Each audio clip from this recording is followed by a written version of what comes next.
This is pre-algebra lesson 1-7, inductive reasoning. Inductive reasoning is making conclusions based upon observed patterns.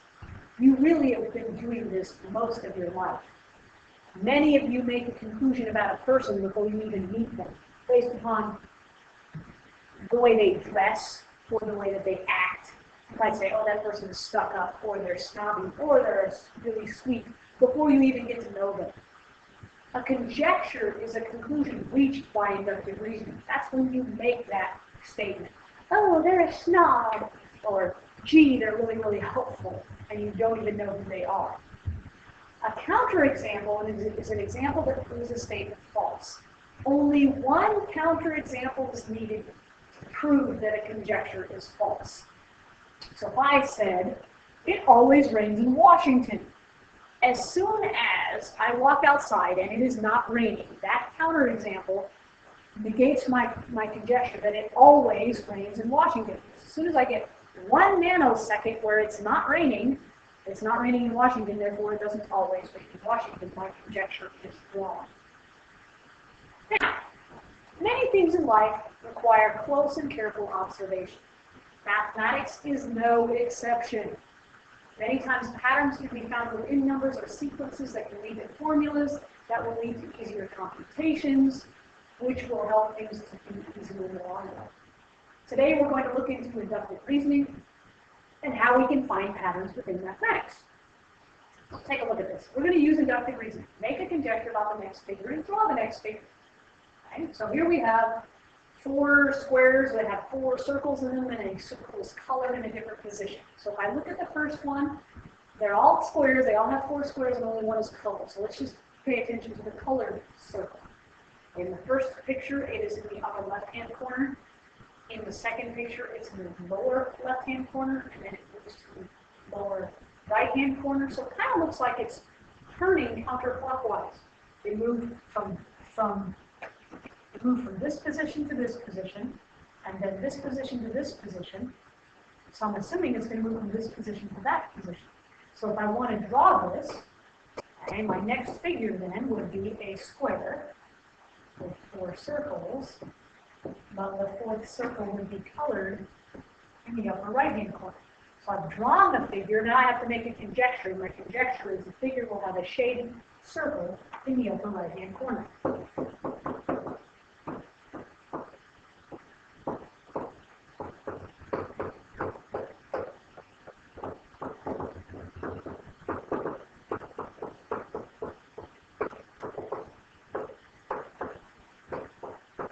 There I have drawn my next figure, and I have made a conjecture. Now, a lot of times, they'll ask you to make conjectures based on number patterns. Okay, so it's going to ask you to write a rule for each pattern and then find the next 2 numbers. So let's take a look at this. Okay, I'm just simply going to look at my numbers. From 0 to -4, I'm subtracting 4. From -4 to -8, I continue to subtract 4. From -4 to -8, I continue to subtract 12. So I'm going to start with 0 and subtract 4 repeatedly.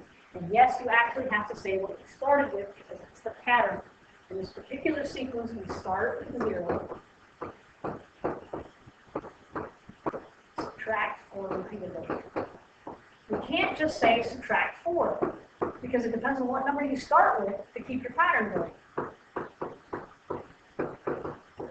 So you have to say what number you started with and what you're doing. Adding 4, subtracting 3, divided by 2, whatever.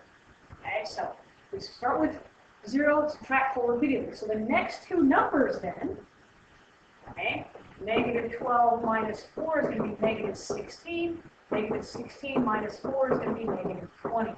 So my next 2 numbers in the pattern are going to be -16 and -20. So there's my answer. I have stated my conjecture, and I found my next 2 numbers. Let's look at letter B here. 4, -4. 4, -4. I'm thinking it's going to be 4, -4, 4, -4, all the way through. So you're going to start with 4 and alternate 4 with its opposite. Okay. Start with 4, and then alternate 4 with its opposite.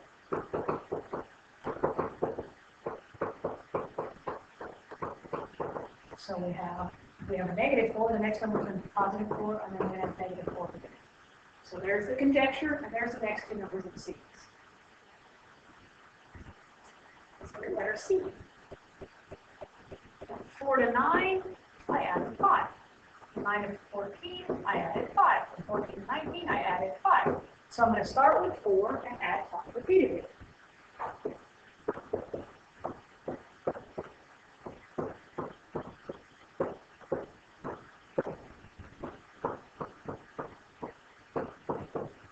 And you have to say repeatedly, because if you say add 5, it means you do it once. We're going to do it over and over and over again. The next two numbers in the sequence, 19 plus 5 is 24. And then 24 plus 5 is 29. So those are my next two numbers in this sequence. Letter D.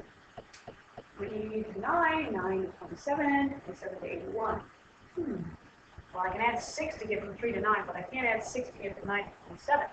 So I'm probably multiplying. So 3 times 3 is 9. 9 times 3 is 27. 27 times 3 is 81. So we're going to start with 3 and multiply by 3 repeatedly. Okay, so start with 3, multiply by 3 repeatedly.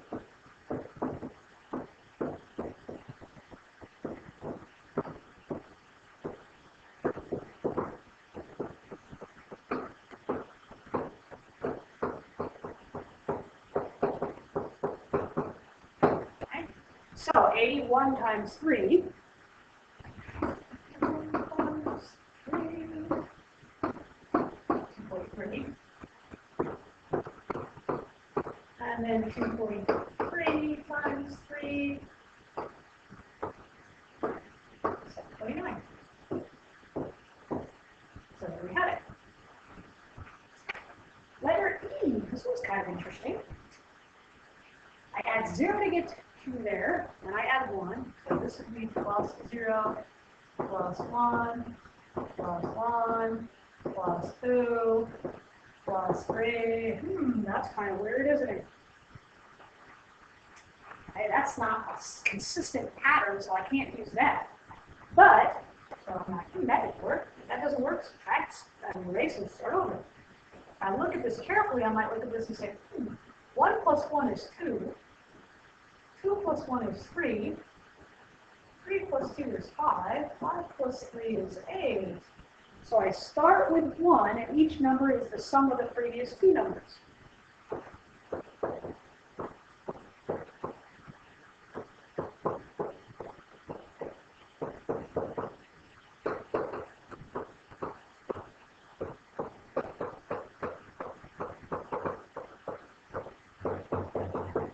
Okay, so there's my pattern.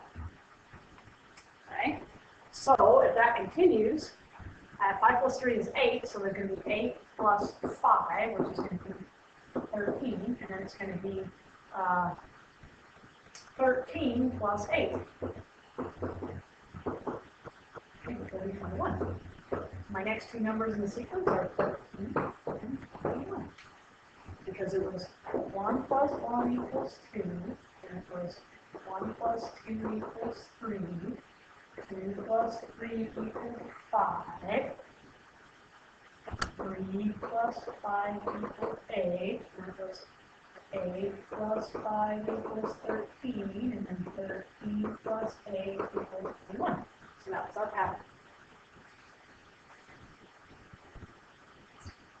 Now, as well as being able to come up with a conjecture and because be able to find patterns, we have to be able to determine whether or not a conjecture is correct.